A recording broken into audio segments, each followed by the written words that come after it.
नाज़रीन, ईरान ने कहा है कि अगर हमारे ऊपर अटैक किया गया तो फिर इजराइल पर इस तरह से मिसाइलों की बरसात होगी और बगैर किसी रिस्ट्रिक्शंस के होगी और बगैर किसी लिमिट के होगी कि 48 घंटों के अंदर अंदर हम पूरे इजराइल को जो है वो लेवल करके रख देंगे। यानी पूरी तरह से इजराइल में वो डिस्ट्रक्शन आएगी जो अब से पहले नहीं देखी गई। दूसरी तरफ पुतिन ने हाईएस्ट लेवल की जो रिक्रूटमेंट है उसका ऑर्डर कर दिया है और उन्होंने 3 दिन कबल जो है वो वेल्दी पीपल के ऊपर वॉर टैक्स भी लगाया है, जिससे ये ख्याल किया जा रहा है कि पुतिन जो है वो बड़ी जंग की तैयारी कर रहे हैं। और आज उनका एक बड़ा ऑर्डर सामने आया है कि लाखों की तादाद के अंदर मजीद लोगों को जो है वो फौज के अंदर भर्ती किया जाए। और दूसरी तरफ अमेरिका का जो सबसे बड़ा एयरक्राफ्ट कैरियर है वो नॉर्वे के साइलों पर पहुंच रहा है और अमेरिका जो है वो लॉन्ग रेंज मिसाइल भी यूक्रेन को दे सकता है। स्पेन ने फिलिस्तीन के हक में अब तक का सबसे बड़ा इकदाम उठाया है और अमेरिकन प्लेन्स और अमेरिकन बहरी जहाज जो असलहा लेकर इजराइल की तरफ जा रहे थे, स्पेन ने उनका रास्ता मोड़ दिया है। पूरी दुनिया में किसी के पास किसी ने इतना बड़ा बोल्ड स्टेप नहीं उठाया कि उसने अमेरिकन जहाजों का रास्ता ही मोड़ दिया हो और वहां से उनको गुजरने से रोक दिया हो। तो ये स्पेन जो है वो मिडिल ईस्ट के ममालिक से और 57 ममालिक से ज्यादा बहादुर और दिलेर जब साबित हुआ है। मामूली बात नहीं है, फलस्तीन के लिए अमेरिका के साथ फटा ले लेना ये बिल्कुल कोई मामूली वाकया नहीं है। तो ओवरऑल नज़ीर हमें आलमी जंग के जो बादल हैं वो मंडलाते हुए जो नजर आ रहे हैं, जिसको चाइना के प्रेसिडेंट ने कहा कि हम वॉर और पीस के दरमियान खड़े हुए हैं, तो जंग के बादल जब वो मंडलाते हुए नजर आ रहे हैं क्योंकि सॉल्यूशन जो है वो नजर नहीं आ रहा है और पीस की जो विल है वो नजर नहीं आ रही है और मामलात इस हद तक बिगड़ते चले जा रहे हैं कि इवन अगर कहीं पर किसी फ्रंट के ऊपर कोई सीज फायर हो भी जाए तो सॉल्यूशन नहीं है। यानी एक पॉज का बटन दबाया जा सकता है, लेकिन सॉल्यूशन के लिए कोई एफर्ट्स इस वक्त नहीं हो रही हैं, ना ही फलस्तीन के मसला को हल करने के लिए और ना ही यूक्रेन के मसले को हल करने के लिए और ना ही ताइवान के मसले को और ना ही बाकी रीजन में सॉल्यूशन की कोई एफर्ट्स नहीं हो रही हैं और उनकी कोई बुनियाद नहीं है और उनके लिए कोई विल नहीं है। कहीं कहीं पर सीजफायर हो सकता है, एक पॉज का बटन जब दबाया जा सकता है। और दुनिया की जो एलीट है जो जंगों से मुनाफा कमाती है, जो चाहते हैं कि यूक्रेन के अंदर जब जंग जारी रहे, वही लोग जब चाहते हैं कि मिडिल ईस्ट के अंदर भी जंग जारी रहे और वो ये भी चाहते हैं कि चाइना के साथ कोई मिलिट्री कॉन्फ्लिक्ट जब शुरू हो जाए ताकि इन जंगों से वो बहुत ज्यादा प्रॉफिट कमाएं। वैसे अगर आप देखें तो अमेरिका बहुत ज्यादा अनकंफर्टेबल है मौजूदा चाइना से क्योंकि वो किसी भी जंग में इन्वॉल्व नहीं हो रहा है। चाइना की इस पॉलिसी से अमेरिका बहुत अनकंफर्टेबल है, हालांकि रशिया तो बहराज जंग में इन्वॉल्व है, मुसलसल इन्वॉल्व है। तो चाइना चूंकि जंगों में इन्वॉल्व नहीं है और अपने पैसे को इंफ्रास्ट्रक्चर के ऊपर डेवलप कर रहा है, मुख्तलिफ रीजन में इन्वेस्टमेंट्स कर रहा है, अपनी टेक्नोलॉजी को अपग्रेड कर रहा है, अपनी मिलिट्री को अपग्रेड कर रहा है। अभी वो दुनिया का दूसरा बड़ा मुल्क जब बन चुका है जो एयरक्राफ्ट कैरियर से दुनिया के जदीद तरीन फाइटर जेट्स जो हैं वो लैंड भी कर सकता है और टेक ऑफ भी कर सकता है। ये 2 दिन कबल उन्होंने पहली वीडियो जब जारी की है। तजर्बात तो ज़ाहिर है वो कर रहे होंगे, लेकिन उसकी पहली ऑफिशियली उन्होंने अनाउंस किया है कि चाइना दुनिया का दूसरा बड़ा मुल्क, तो वो अपने पैसे को, अपनी इकोनॉमी को खर्च कर रहे हैं अपनी अपग्रेडेशन के ऊपर। इसलिए अमेरिका का बजट तो चाइना से कई गुना ज्यादा है। अमेरिका का बजट जो है वो अब 1 ट्रिलियन पहुंच चुका है डिफेंस बजट और चाइना का कोई $350 बिलियन के करीब है। तो बजट में डिफरेंस है, लेकिन फर्क क्या है?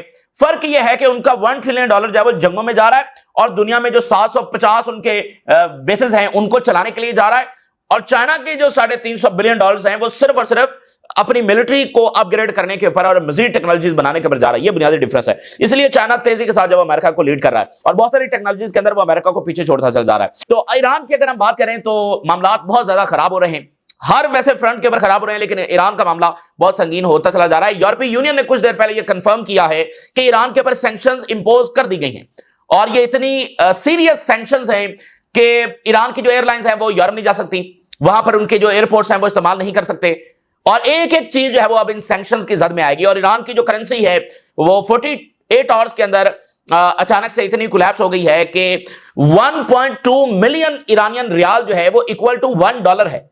जी हाँ, यानी मिसाल के तौर पर पाकिस्तान में $1 जो है वो 280 रुपए या 280 रुपए के करीब है। तो वहां पर $1 1.2 मिलियन ईरानियन रियाल यानी 12 लाख ईरानियन पैसे हो उनके रियाल हो तो $1 बनता है। इतने ज्यादा वो कोलैप्स कर गए। और इससे वैसे जर्मनी याद आ जाता है। जर्मनी पहली आलमी जंग के बाद चूंकि हार गया था, जर्मनी इतनी डिस्ट्रक्शन हुई थी और जर्मनी की करेंसी इतनी ज्यादा डीवैल्यू हो गई थी कि कोई 3-4 बिलियन के करीब एक डॉलर था। इतना ज्यादा डिफरेंस जब वहां पर आ गया था और वहां पर सूरत हाल यह थी कि लोग पैसों को जलाकर, नोटों को जलाकर जब वो खाना बना लिया करते थे, क्योंकि इतने ज्यादा डिवेल्प। मिसाल के तौर पर अगर आप बाजार जा रहे हैं और बेसिक चीजें आपने लेनी है, गोश्त लेना है, दही लेनी है, सब्जी लेनी है, तो ऐसा भी होता था कि वो 20-20 लाख, 50-50 लाख, 1-1 करोड़ रुपए जो है वो अपनी जेब में डालकर गोश्त लेने जा रहे हैं। ये भी हुआ, यानी इतनी ज्यादा उनकी करेंसी जब डिवैल्यू हो गई थी। सो अब ईरान जब 1.2 million rial is equal to $1। तो आप देखिए इन तमाम 57 कंट्रीज में सबसे ज्यादा कुर्बानियां कौन दे रहा है, सबसे ज्यादा सैक्रिफाइस कौन कर रहा है? ईरान। यानी इतने ज्यादा चैलेंजेस के बावजूद ईरान आगे बढ़ रहा है, टेक्नोलॉजी भी बना रहा है, अलायंसेस भी बना रहा है और सबजुगेट नहीं हुआ। इजराइल और अमेरिका की डिमांड्स मानने के लिए वो तैयार नहीं है। तो वो जितने भी मुश्किल चैलेंजेस से इस वक्त गुजर रहे हैं, वो सरेंडर करने के लिए तैयार नहीं है, वो रेजिस्टेंस की सपोर्ट से पीछे हटने के लिए तैयार नहीं है इतने। और ये आप देखिए 57 कंट्रीज में कोई ऐसा मुल्क नहीं है जिसके इतने बड़े चैलेंजेस हो और वो लड़ सके, किसी के पास ये सलाहियत नहीं है। इसलिए वो ईरान को हर सूरत में डिस्ट्रॉय करना चाहते हैं, क्योंकि बहुत ही डिसिप्लिन नेशन है और एक आइडियोलॉजी वो रखते हैं, ठीक है ना। वो जो आइडियोलॉजी है उससे इजराइल बहुत ज्यादा खौफजदा है, इसलिए वो ईरान को हर सूरत में डिस्ट्रॉय करना चाहते हैं। इसलिए ईरान को आप आखिरी चट्टान कह सकते हैं इंपीरियलिज्म के खिलाफ। तो अब ये जो सैंक्शंस लगी हैं और ये जो इकदाम ईरान के खिलाफ हो रहे हैं, जो वेनेजुएला के खिलाफ हो रहे हैं, जो बाकी चाइना और रशिया के इत्तेहादियों के खिलाफ हो रहे हैं, ये पुश करेंगे मजीद चाइना और रशिया और उनके इत्तेहादियों को कि वो मल्टीपोलर वर्ल्ड ऑर्डर की तरफ जाएं, वो एक मुतबादल जो फाइनेंशियल सिस्टम है उसकी तरफ जाएं, क्योंकि इसमें तो उनके इत्तेहादियों का सर्वाइवल नामुमकिन है, बहुत मुश्किल है, ठीक है ना। जब चाहते हैं वो हमला कर देते हैं, फिर जब चाहते हैं सैंक्शंस लगा देते हैं। इसमें कैसे सर्वाइवल होगा मुझे बताइए। अब वो कह रहे हैं उनके एयरलाइंस जब वो वहां पर एयरपोर्ट से इस्तेमाल नहीं कर सकती, तो यहां पर बड़ी सीरियस लेवल की जो सैंक्शंस है वो लगाई गई हैं। अब जरा हेडलाइंस देखिए। यूरोपीय यूनियन कह रहा है कि सेंट्रल बैंक जो ईरान का, उसके जो एसेट्स हैं वो फ्रीज कर लिए जाएंगे और जो लार्जेस्ट ईरानियन बैंक्स हैं उनके एसेट्स भी फ्रीज कर लिए जाएंगे और मेजर जो ईरानियन एयरलाइंस हैं वो यूरोपियन एयरपोर्ट्स जो है वो इस्तेमाल नहीं कर सकेंगी। तो क्या करेंगे, मतलब सड़कों के ऊपर उनके जहाज उतरेंगे, इसका मतलब वो बैन कर रहे हैं वहां से। ऑलरेडी जो ईरानियन लोग हैं बड़ी मुश्किलात फेस करते हैं, वो यूरोप में जाकर अपना अकाउंट नहीं खोल सकते हैं। ये कितनी बेसिक चीज है, लेकिन अगर आपके पास ये सर्विस ना हो तो ये कितनी मुश्किल हो जाती है। यानी जो ईरान के लोग वहां पर जाकर बिजनेस करना चाहते हैं, वहां पर जाकर पढ़ना चाहते हैं, वहां पर जाकर इलाज करवाना चाहते हैं, उनके लिए यानी वो वहां पर जाकर बैंक अकाउंट नहीं खोल सकते हैं, ट्रांजैक्शन वो नहीं कर सकते हैं। तो बहुत सारे चैलेंजेस का उनको ऑलरेडी सामने अब ये नई सैंक्शंस हैं। Iranian rial collapse against the dollar after the return of the international sanctions. यूरोपीय union confirms the re-imposition of the comprehensive sanctions on Iran. Comprehensive sanction लग गई हैं और ईरानियन रियाल जो है वो लोएस्ट लेवल के ऊपर चला गया है अगेंस्ट द डॉलर। और इसके साथ आप देखिए जो इजराइल का एक बड़ा मीडिया है वो क्या रिपोर्ट कर रहा है। ये जो सैंक्शंस हैं ये इकदाम है फॉर वॉर। ये सैंक्शन सिर्फ सैंक्शन नहीं है, ये जंग का ऐलान है, मिलिट्री कॉन्फ्लिक्ट का ऐलान है। इजरायली मीडिया देखिए, the second war with Iran is approaching and will be more difficult. ये अब हर तरफ से खबरें आ रही हैं। पिछली वीडियो में हमने कर्नल डॉगलस मैकग्रेगर की बातें आपके सामने रखी, उनका एनालिसिस ये है और उनका एस्टिमेट ये है कि जंग बहुत करीब है, होने जा रही है। इजरायली मीडिया रिपोर्ट कर रहा है कि सेकेंड वॉर जो ईरान के साथ है ये बस होने जा रही है और ईरान ने जो मैसेज भेजा है उससे भी वाज़ेह है कि उनके पास ये इंटेलिजेंस है कि ये जंग होने जा रही है। Iran urgent message to the US and Israel. अगर अमेरिका और इजराइल ने हमारे ऊपर अटैक किया तो इतनी ज्यादा बरसात करेंगे हम मिसाइलों की इजराइल के ऊपर, इजराइल के इंफ्रास्ट्रक्चर के ऊपर। Israel will be levelled within 48 hours, यानी उसको मलबे का ढेर बना देंगे हम सिर्फ 48 घंटों के अंदर। इतने ज्यादा मिसाइल हम फायर करेंगे। There will be no ceasefire from our side, और इस बार कोई सीज फायर नहीं होगा। The coming war will continue until the end. This war will mark the decisive stage. और ये जो जंग होगी इसमें कोई सीज फायर नहीं होगा, इसमें कोई स्टॉप नहीं होगा और ये आखिर तक हम ये जंग जारी रखेंगे जब तक इजराइल का इख्तिताम नहीं हो जाता। ये ईरान का मैसेज इस वक्त गया है और ईरान में जो लेजिस्लेशन है उसकी तैयारी की जा रही है एनपीटी से विड्रॉ करने के लिए। The Iranian parliament is preparing legislation that could lead to the withdrawal from the non proliferation treaty. यानी ये ऑफिशियल ऐलान उनकी जानिब से होगा न्यूक्लियर बनाने का। न्यूक्लियर मेरा ख्याल है कि बना रहे होगा ईरान बना रहा होगा, लेकिन एनपीटी से विड्रॉल जो है वो ये ऑफिशियल ऐलान होगा। अब बात यह है कि वेस्ट जो है वो हर लिमिट क्रॉस कर रहा है। वेनेजुएला के ऊपर जंग होने जा रही है, ईरान के ऊपर सैंक्शन लगी हैं, अफ्रीका में वो क्या कर रहे हैं, सो ऑन।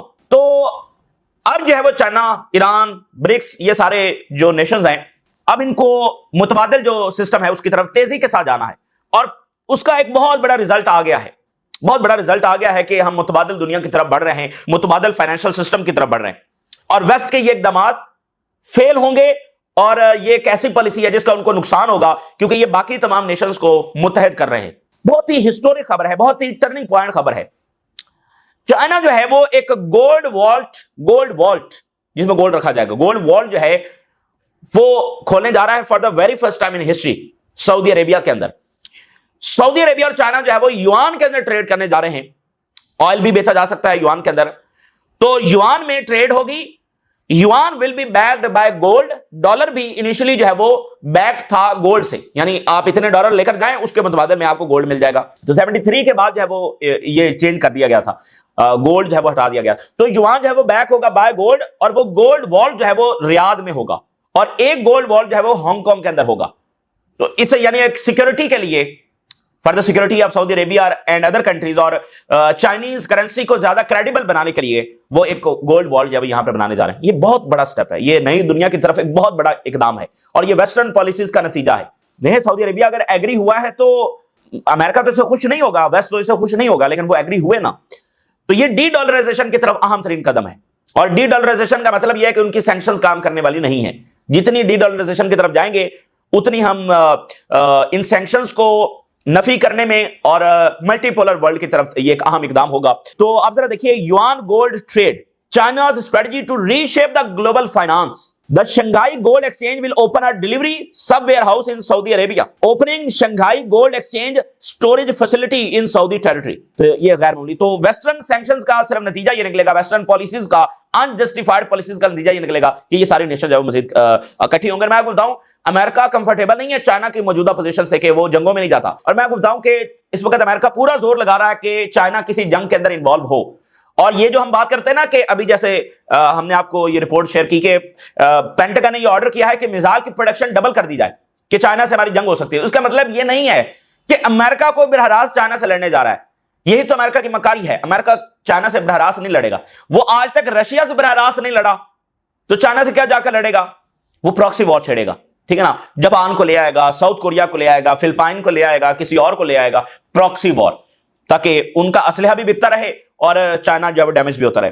तो चाइना इस ट्रैप में अभी तक नहीं आया है और आने का इरादा भी नहीं रखता है। तो इसी दरमियान इथियोपिया और जो मिस्र का फड्डा है वो बढ़ रहा है। अब देखिए बहुत सारे कॉन्फ्लिक्ट्स हैं जो बस एक बॉइलिंग पॉइंट के ऊपर खड़े हुए हैं।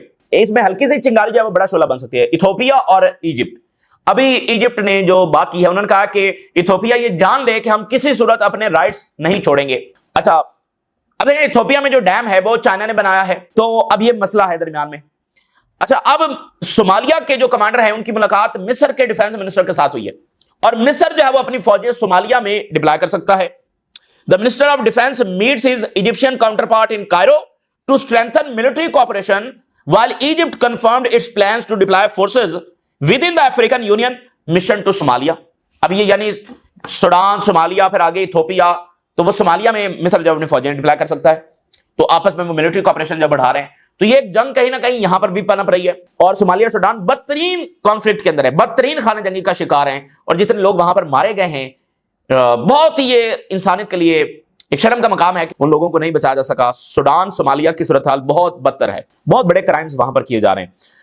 अच्छा जी, और ये उन 7 मुल्कों में शामिल है जिनकी लिस्ट बनी थी वॉर एंड टेरर में। यमन ने अटैक किया है और 110 नॉटिकल माइल के ऊपर कोई जहाज हिट हुआ है, और उसके ऊपर जब वो आग लगी हुई है, ये बताया reports of fire breaking out on board of cargo ship south of Aden के अंदर। तो यहां पर जनाब उन्होंने अटैक किया। इजरायली मीडिया बता रहा है कि वेरी वायलेंट फाइटिंग जब इस वक्त नॉर्दर्न गाजा में जारी है, नॉर्थ ऑफ गाजा सिटी में वेरी वायलेंट फाइटिंग जारी है इजरायली मीडिया के मुताबिक। और सदरन गाजा में फिलिस्तीनी रेजिस्टेंस ने एक घात लगाया है जिसमें इजराइल के जो अंडरकवर एजेंट्स हैं और जो उनके कोलैबोरेटर्स हैं उनको निशाना बनाया गया। The clash with the force of undercover agents and collaborators was carried out. Grenade इस्तेमाल किए गए, लाइट और मीडियम वेपन्स इस्तेमाल किए गए, उनके पास हैवी वेपन्स हैं भी नहीं, लाइट और मीडियम वेपन्स उन्होंने इस्तेमाल किए। 5 इजरायली फौजी जो है वो इसमें मारे गए और उससे ज्यादा जब जख्मी हुए। ये सदरन में हुआ है और नॉर्थ ऑफ गाजा सिटी में जो फाइट है वो अलग से जारी। 2 हेडलाइंस मैं आपके सामने रखता हूं फॉर्मर इजरायली कमांडर की। कहता है कि इस जंग से फिलिस्तीनियों के हिस्टोरिक कामयाबी मिली है, और वो क्या है? By bringing the Palestinian issue back of global awareness. फलस्तीन के वो मुकदमे को आलमी सतह पर सबसे बड़ा मुकदमा बनाने में कामयाब हो गए, और ये इजराइल की सबसे बड़ी डिफीट है। कंटिन्यूएशन ऑफ द वॉर गजा में ये डेंजरसली इंपैक्ट कर रही है इजराइल की जो इंटरनेशनल स्टैंडिंग है और उसके लिए जो इंटरनेशनल रियलिटी है फॉर इजराइल फ्यूचर, वो तेजी के साथ तब्दील हो रही है जंग को जारी रखने से। इजराइल बहुत ज्यादा डिस्ट्रॉय हो रहा है। स्पेन, अच्छा स्पेन की बड़ी हिस्ट्री है, ठीक है ना। स्पेन की एक बड़ी हिस्ट्री है, चूंकि आपको पता है कि सल्तनत का एक हिस्सा जब वहां पर ज़ाहिर है कि मुस्लिम्स की हुकूमत वहां पर रही है, और फिर जब खत्म हुई तो क्या हुआ, ये बड़ी दर्दनाक तारीख है। लेकिन आज वही स्पेन जो वो बहुत बड़ा स्टांस ले रहा है फिलिस्तीन के लिए, और अमेरिका के सामने इस हद तक डट गया है कि उसने अमेरिकन जहाजों का और प्लेन्स का रास्ता जब मोड़ दिया है। Spain prevented the passage of American planes and ships loaded with weapons and ammunition heading towards Israel. अच्छा, ये जो मीडिया में हमें नजर आती है ना, अमेरिका और इजराइल के इख्तलाफात है, ये है वो है। देखिए, ये सिर्फ मीडिया के ऊपर है, पसे पर्दा उनकी आर्मीज वो सारे आपस में कैसे कम्युनिकेट कर रहे होते हैं। अमेरिकन और इजरायली जनरल्स बैठते हैं तो वो क्या आपस में इख्तलाफात डिस्कस करते हैं? नहीं, वहां पर तो एक पॉलिसी सेट है, वहां पर ये बात एक लाइन में भी डिस्कस नहीं होती कि अच्छा तुम जेनोसाइड कर रहे हो, ये कर नहीं। वहां पर एक बात है कि हमने सपोर्ट जारी रखनी है, और एक सिस्टम है, और उस तरीके से मुसलसल जो वेपन सप्लाई है वो इजराइल को आ रही है और यूरोप से भी आ रही है। ये तो मीडिया पर लोगों को बताने के लिए। सीरिया के जो फॉरेन मिनिस्टर हैं CNN को इंटरव्यू दे रहे हैं, कहते हैं कि एक यूनिफाइड सीरिया जो है वो इजराइल के इंटरेस्ट में है। अगर सीरिया यूनिफाइड होगा, एक ही सीरिया होगा, इसको टुकड़े में तकसीम ना किया जाए, तो इसमें इजराइल का भी फायदा है। अच्छा, इससे ये बात तो फिर एस्टैब्लिश हो गई कि इजराइल यूनिफाइड सीरिया नहीं चाहता। अब ये उनकी अपनी जुबानी है कि वो इजराइल को कन्विंस कर रहे हैं। तो इनको लेके आने वाला नेतन्याहू, उसने क्रेडिट लिया, यूरोप ने क्रेडिट लिया, अमेरिका ने क्रेडिट लिया और यूक्रेन ने क्रेडिट लिया, और अब इजराइल इनको विलन भी कहता है ताकि मुसलसल वहां पर अटैक कर सके। ये कितना बड़ा टर्की और ये जो सारे हैं ये इजराइल के जाल में आए हैं, ठीक है ना। रजीम भी चेंज करवा ली और रजीम लाने का क्रेडिट भी ले लिया, लेकिन विलन भी बना लिया ताकि मुसलसल जवाब भी रहे। अब ये इजराइल को कन्विंस कर रहे हैं कि तुम्हारे मफाद में यह है कि यूनिफाइड सीरिया हो। मतलब अब ये बताएंगे इजराइल को कि उसका मफाद क्या है, और इनकी बातों से इजराइल कन्विंस हो जाएगा, अच्छा हमारा मफाद ये है। मतलब इनकी हैसियत क्या है, ये इजराइल को बताएंगे कि तुम्हारा मफाद इसमें है और इसमें नहीं है। तो बात यह है कि इजराइल का जो कोलैप्स है वो सबके इंटरेस्ट में है। अगर वो आंखें खोलकर देखें, सबके प्रॉब्लम्स के पीछे कहीं ना कहीं इजराइल है। तो अगर ये सारे मिलकर इजराइल को कन्फ्रंट करते हैं तो इसमें सबका फायदा है। जब तक इजराइल मौजूद है इनका उरूज शुरू नहीं हो सकता, ये बात होता है। इजराइल यहां पर मौजूद ही इसलिए इनको काबू करने के लिए, उसने एक एक करके इनके एक एक मुल्कों को जब डिस्ट्रॉय किया है। जब तक इजराइल है इनको सुख का सांस नहीं मिलने वाला, और ना ही इनका उरूज और जो वकार है वो ये दोबारा हासिल कर सकते हैं इजराइल की मौजूदगी में, कभी भी नहीं। Putin orders highest fault conscription targets. 1,35,000 individuals है वो आने वाले महीनों के अंदर जो है वो भर्ती किए जाएंगे। बताया जाता है कि कोई 35-36 लाख के करीब फौज प्यूटन बना के बैठा हुआ है। यानी ऑफिशियल तो चंद लाख है ना, लेकिन जो अनऑफिशियल है, जो एक आलमी जंग के लिए तैयारी करके, ये इन मिलियंस है, 3.56 मिलियन ये नंबर्स बताए जाते हैं। अब उसमें 1.5 लाख वो और ऐड कर रहे हैं और आगे फिर वो मजीद करेंगे। ये किस लिए? और फिर जो वेल्दी पीपल के ऊपर वॉर टैक्स लगाया गया है, ये बहुत बड़ा सिंबल है, ये बहुत बड़ा एक सिग्नल है कि किस चीज की तैयारी यहां पर की जा रही है। जर्मनी का डिफेंस मिनिस्टर कह रहा है कि ready to protect the Baltic sea and region and we will respond to the Russian threats. Germany इस वक्त बहुत पेश है। जो अमेरिकन एयरक्राफ्ट कैरियर्स हैं वो वहां पहुंच रहे हैं, और अमेरिका जो है वो तुमाहक जो मिसाइल्स हैं वो दे सकता है यूक्रेन को। ये वही तुमाहक मिसाइल्स हैं जो ईरान में भी इस्तेमाल हुए हैं, और ये वो यूक्रेन को दे सकते हैं। ये बहुत बड़ी एस्केलेशन होगी, और द यूनाइटेड स्टेट्स अगर देता है तो ये ओपनली एक ऐलान जंग होगा रशिया से। ये रशिया ने अमेरिका को पैगाम भेजा है। तो ये इस तरह हर फ्रंट के ऊपर जब एस्केलेशन है, और बुनियादी सोल्यूशन किसी मामले में नहीं है, ना ईरान के मामले में, ना फलस्तीन के मामले में, ना यूक्रेन के मामले में, ना पैसिफिक में, ना ही वेनेजुएला में, ना ताइवान में। बुनियादी सोल्यूशन किसी जगह पर नहीं है, ना ही नॉर्थ कोरिया, साउथ कोरिया में, ना ही अफ्रीका में। तो कहीं सीजफायर अनाउंस हो जाएगा, कहीं कुछ हो जाएगा, लेकिन मामला जो है वो गंभीर जंगों की तरफ जाते हुए नजर आ रहे हैं। इस वक्त की ताज़ा सूरत हाल आपके साथ शेयर किया, अपनी राज रोगा करें, इजाज़त दीजिए, अल्लाह हाफिज़।